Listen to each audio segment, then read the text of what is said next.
Alors MAM Target 2027 est le nouveau fonds obligataire de Mescart Asset Management. C'est un fonds daté, investi sur des obligations d'entreprise avec une maturité fixe en 2027.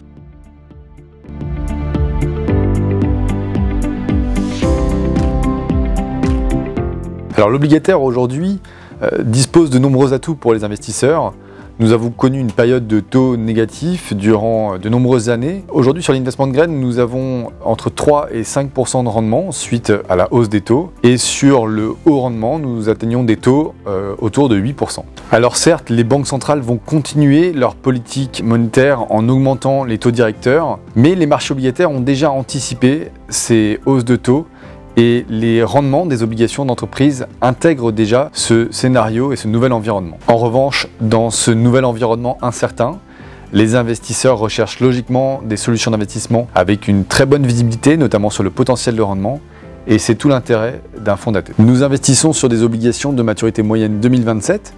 C'est une solution d'investissement très diversifiée, avec une stratégie lisible et transparente. C'est une solution qui présente l'avantage d'offrir une très bonne visibilité sur le rendement. Et puis le risque de MAM Target 2027 va diminuer progressivement compte tenu de la maturité fixe du fonds et des obligations en portefeuille.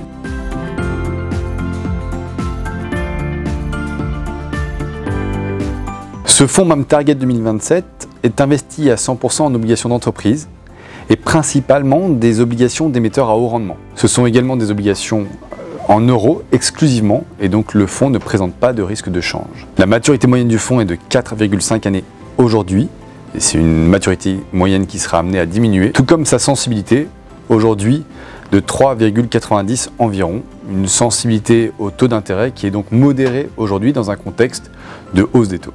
Il faut également souligner que le fonds est article 8 au sens de la réglementation SFDR.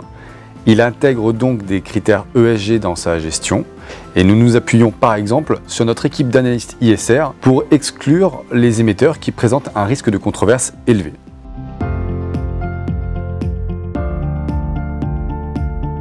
Nous nous appuyons sur un processus de gestion qui prévoit une sélection très rigoureuse des émetteurs et ça s'articule autour de 5 points.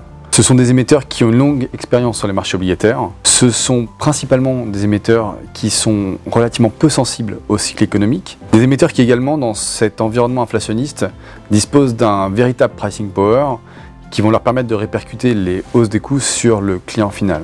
Et puis, également, nous allons chercher des émetteurs qui présentent une solide génération de trésorerie avec la capacité finalement d'un désendettement crédible, excluant ainsi ou éloignant le risque de défaut.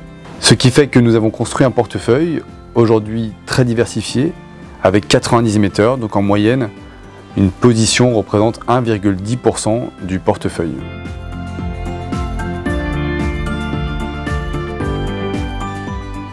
Mescart Asset Management dispose de plus de 20 ans d'expérience sur les marchés obligataires. C'est aujourd'hui une équipe composée de 8 gérants analystes spécialisés sur les obligations d'entreprise, notamment les obligations d'émetteurs à haut rendement, qui composent l'essentiel de l'actif de MAM Target 2027.